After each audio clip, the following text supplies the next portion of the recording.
আজকে আমি চলে এসেছি আমার বাড়ির রান্না এবং কাজ কামের ভিডিও নিয়ে। সো হ্যালো গাইজ, আমি নাজবা। আমার মিনি ব্লগে তোমাদেরকে স্বাগত। সো এটা আমার চ্যানেলের প্রথম মিনি ব্লগ শুরু করেছি। তো আমার ভিডিওটা ভালো লাগলে অবশ্যই সাবস্ক্রাইব করতে ভুলো না গাইজ।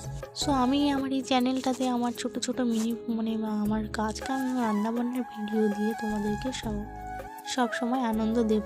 তো চলো বেশি কথা না বাড়িয়ে শুরু করা যাক। আজকে আমি করবো রান্না সেটাও হচ্ছে ঘুগনি।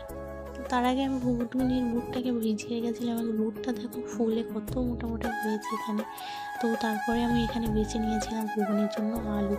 তো আলুটা কত ছোট ছোট সাইজ না, বড় না, মিডিয়াম করে কেটে নিয়েছি। তারপরে নেব পেঁয়াজ এবং আদা রসুন বা টমেটোটাকে কেটে, আর এগুলোকে কাটা হয়ে গেছে। তো এগুলোকে কেটে আমি সাইডে রেখে দিয়েছি। তো তার আগে আমার একটা ছোট্ট কাজ ছিল। হ্যাঁ, কাজটা হচ্ছে দুধটা জাল দেওয়া। তো অনেকটা বেলা হয়ে গেছে, মানে 9টা-10টা বেজে গেছে, এখনও দুধটা জাল দেওয়া হয়নি। তো তার জন্য গ্যাসে আমি বসিয়ে দিলাম দুধটা জাল করতে। আর তারপরে আমি চলে আসলাম চুলোতে বুটটা সিদ্ধ করতে। তার জন্য প্রেশার কুকারে বসিয়ে দিলাম। আর এদিকে আমি তোমাদেরকে দেখাচ্ছিলাম চালটাও এনে রেখে দিয়েছি, তো সেটাই।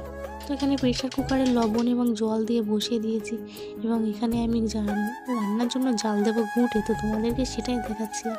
তো তারপর আমি জালটা ধরিয়ে দিয়েছি। এখানে দেখো আগুনটা ধরতে শুরু করে দিয়েছে এবং তারপর দেখো একটু ধোঁয়া হতে লাগলো, যেহেতু জালটা নিভে নিভে যাচ্ছিল মনে হয়। এখানে দেখো ধোঁয়াটা দেখতে কেমন লাগছে। তো তারপর চুলোটা ধরে গেছে, কত সুন্দর জ্বলছে এখানে। আর এখানে সিটি বাজবে বাজবে ভাবতো, সেটাই তোমাদেরকে দেখাচ্ছিলাম আমি। আর হ্যাঁ বন্ধুরা, এটা আমার নতুন চ্যানেলের মিনি ব্লগ শুরু করেছি। তো তোমরা সবাই একটু প্লিজ সাপোর্ট করো, আমাকে সাবস্ক্রাইব করে রেখো আমার চ্যানেলটাকে।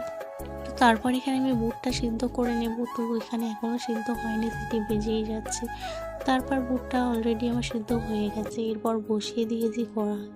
প্রেশার কুকারটা চুলোতে, এখানে ধোঁয়া হচ্ছিল কেমন দেখো, মনে হচ্ছিল ভাঁটা জ্বলছে। তারপর এর ভিতরে তেল, দারচিনি এবং তেজপাতা দিয়ে আমি রান্নাটা বসিয়ে দিয়েছি।